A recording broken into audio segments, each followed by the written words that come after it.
Questions to community and business leaders in the city. I'm your host, Mario Tanaguzzi, and joining me today is Kelly Doody, founder of Social School, which is a digital marketing school. Thanks for joining us. Thanks for having me. Well, you have been part of a firestorm that's taking place in the city these days regarding elevated business taxes. Tell us, first of all, when you opened that envelope and saw your tax bill, what did it say? Well, I wasn't the one to open it since I'm not the building owner, but instead my landlord shouted down from the roof on the weekend, literally just last Saturday, and I said, Daryl, how bad's the damage? Do we know yet? And he said, yeah, Kelly, your building got clobbered, the worst of them. He said it's going from about $1,500 to $6,400 a month, and the actual numbers are $1,354 a month is what we used to pay as a building, 3 units, to $6,425 a month, and I pay half of that. Because I'm half the square footage. Okay, now explain this to us. Like, a lot of people would assume that, like your home, that you pay the taxes, right? Yeah. Now you're a tenant and you're renting this, so why are you footing the bill for those taxes? Absolutely. So, and most of us, if we are familiar with a residential rental agreement, we think, well, the landlord absolutely would pay tax and insurance and all the rest of it. Any kind of building maintenance. With a commercial lease, generally they're set up very differently. So you've got your base rent per square footage, and I've been very open to say we pay $3,000 a month base rent here. Market value for second floor office space in Inglewood, 3,000 square feet.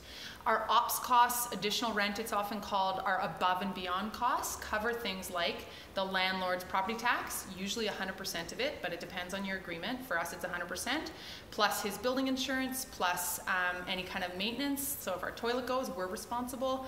And then GST, signage, parking, that's generally what ops costs include.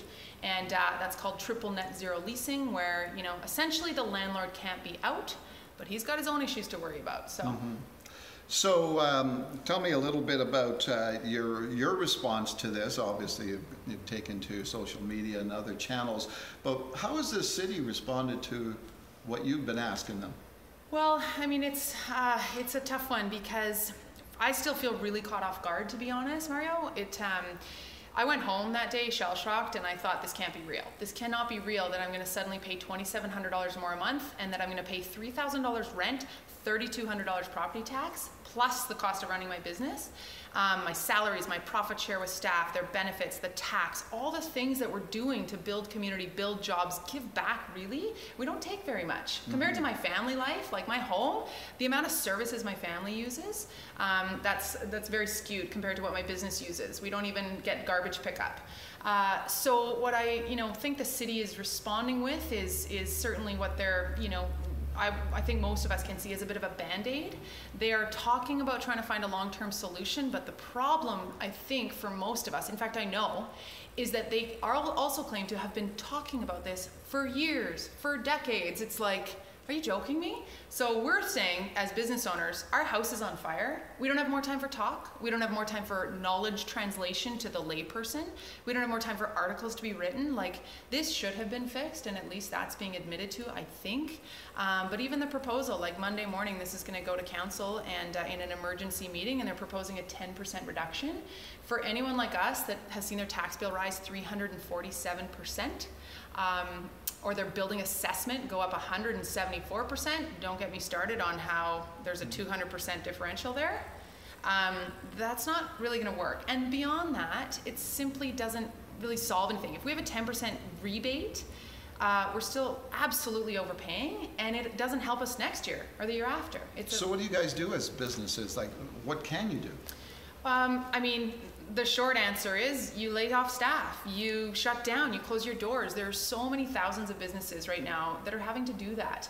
150 emails right now I have in my inbox from the last 3 days alone of businesses that don't have a voice. Suddenly our main company account is like a self-help line, I swear. For businesses that sadly have either closed, they've claimed absolutely that was the reason. We closed 2 years ago, or we closed 3 months ago because we couldn't do it anymore. Property taxes were out of control. We weathered the flood, we weathered the economic downturn, we weathered the change in minimum wage, and this is the biggest hit of all, and it's coming right from our very own city council.